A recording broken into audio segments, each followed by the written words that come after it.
Salut à tous, bienvenue si vous nous rejoignez et si vous avez envie d'en savoir un petit peu plus sur le métier d'acteur en Israël, eh bien vous êtes bien tombés parce que nous avons un comédien, n'est-ce pas ? Il était comédien en France, il est aujourd'hui également comédien professionnel en Israël. Il s'appelle Jérémy Elfassi. Bonjour Jérémy. Bonjour. On est ravis de t'accueillir. Moi, je suis ravi d'être là. Très bien. Et surtout, on est ravis d'en savoir plus sur ce métier qui fait rêver tant et tant et de comprendre que oui, c'est possible de venir en Israël, de travailler en tant que comédien. Alors évidemment, il doit y avoir certaines filières, certaines astuces à savoir. Donc on voudrait que tu nous expliques quels sont les deux cas de figure principaux lorsqu'on est comédien ou apprenti comédien et qu'on veut venir s'installer ici. Déjà, le tout début, il faut parler l'hébreu.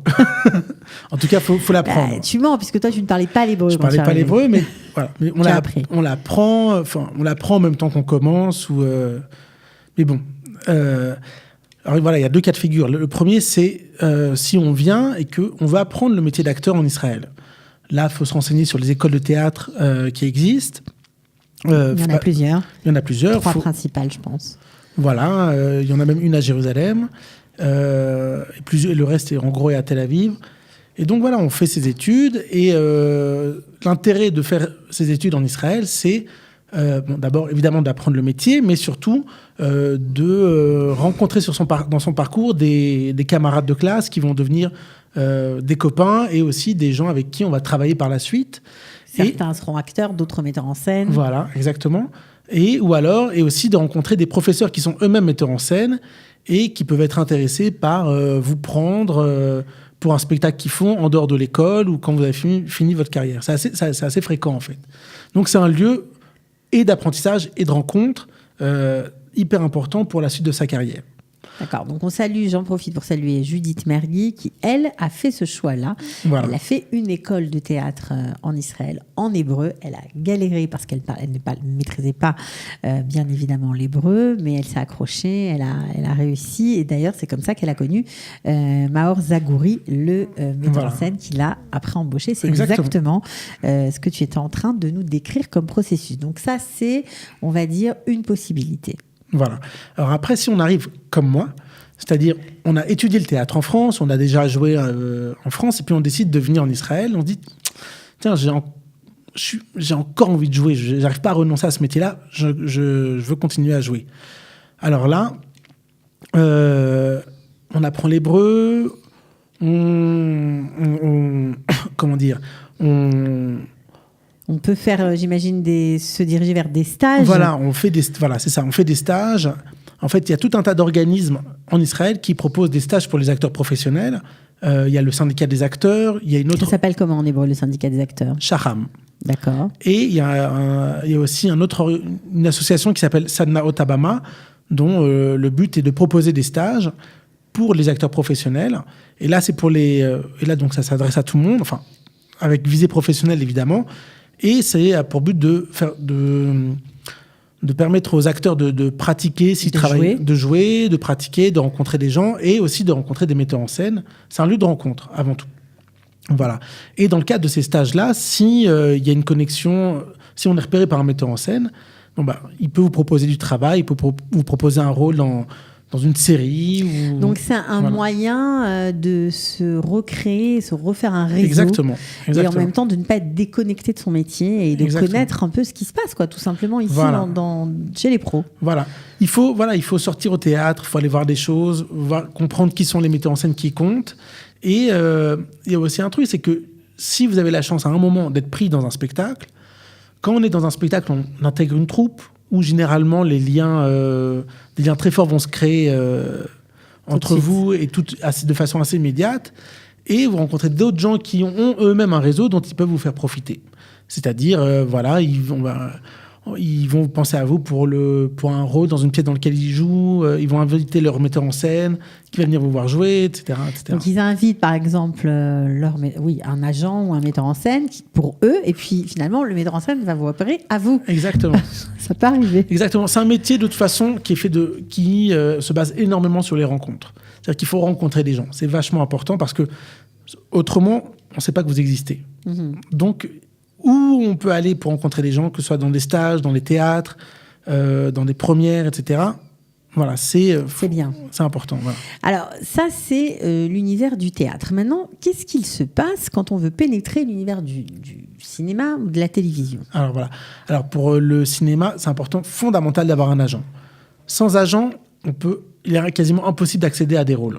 Alors, en France, il y a des espèces d'annuaires professionnels où on trouve référencés les boîtes de production, les agents, etc., etc. Ça existe ici ? Voilà. Alors, sur le site de Shahram, justement, il y a un menu où sont référencés tous les agents artistiques d'Israël qui sont la plupart à Tel Aviv. Ok. Voilà. Donc là, ça marche et ça peut être très utile. Voilà. Donc, on appelle les agents les uns après les autres. On est avec l'espoir qu'il y en ait un qui accepte de vous rencontrer. Ouais. Ou sinon, on peut peut-être demander à son copain une petite, exactement. un petit coup de pouce, voilà. Une petite recommandation. Ça marche aussi, exactement, ça ? Bien sûr, évidemment. Voilà, il faut être introduit. D'accord. Voilà. Et une fois qu'on a rencontré l'agent, alors il va vous demander ce que vous avez fait. Dans la grande majorité des cas, il va quand même vous demander une démo. C'est-à-dire, il va demander et des photos et une démo, c'est-à-dire... un book, évidemment. Un book, et si vous avez déjà fait des choses... des courts-métrages, des captations vidéo de spectacles. Bref, il faut montrer. Voilà. D'accord. Comme ça, ça lui permet de jauger, de vous connaître, parce que, là encore, vous rencontrez un agent, il ne vous connaît pas, donc... Ouais. Et lui, s'il défend vos intérêts, il faut qu'il vous connaisse, donc il faut qu'il sache... Et c'est lui, après, qui va vous vendre à des producteurs de films, de télé. Alors, c'est comme ça que ça comment se passe ? ça se passe, c'est... le producteur fait appel à un directeur, et le réalisateur fait appel à un directeur de casting qui est dans le travail de trouver des acteurs pour finaliser le casting. Et donc, on lui donne une liste de profils. On lui dit, pour tel rôle, on a besoin d'une femme, 40 ans, blonde, je sais pas quoi. Et donc, il va appeler des agents et il dit, voilà, j'ai besoin de ce profil. L'agent contacte ces actrices. Les actrices arrivent et devant le directeur de casting, ils font le casting et à un moment... Donc l'agent est vraiment, on comprend que c'est l'intermédiaire. Un intermédiaire incontournable. Exactement. Ok. Alors, quelle est la grande différence, parce que ça semble assez similaire avec ce qui se passe en France, quelle est la grande différence dans le métier que vous connaissez aujourd'hui en Israël et que vous avez connu en France ? En fait, en Israël, c'est plus petit. Ça, c'est sûr. Non, mais comme c'est plus petit, ça change énormément de choses. C'est-à-dire que tout est beaucoup plus accessible. Rencontrer des gens devient facile, rencontrer des metteurs en scène, c'est facile. Même de façon générale, les gens sont plus ouverts à la rencontre qu'en France, où des fois on a l'impression que c'est inaccessible. Les gens sont extrêmement fermés. En Israël, c'est pas du tout le cas. On peut facilement rencontrer des gens. Ça veut pas nécessairement dire qu'on va avoir du travail, mais voilà, les gens, ça leur fait toujours plaisir de rencontrer de nouvelles têtes. C'est toujours rafraîchissant. Donc ça, pour moi, je pense que c'est la différence la plus importante. Bon, j'imagine que le système comment on appelle ça, d'intermittence. Intermittent du spectacle. Ah oui, ça c'est l'autre différence, c'est qu'on n'a pas ici. Le système d'intermittent du spectacle n'existe pas. Non, pas du tout. Ça veut dire qu'en France, quand on ne travaille pas, on touche le chômage, quand on est comédien. Et... Ici, quand on travaille pas, on travaille pas. Et on touche rien. On touche rien, voilà. Donc ça, c'est aussi une grosse différence. Voilà. Mais bon, du coup, si vous voulez, le fait de ne pas avoir ces aides-là fait qu'on est obligé de développer d'autres forces. D'autres forces, exactement. On va développer d'autres compétences. On va... faut être voilà. Alors, puisqu'on parlait de ce système de chômage, d'intermittence du spectacle qui n'existe pas ici, combien gagne un acteur, on va dire, de théâtre et un acteur...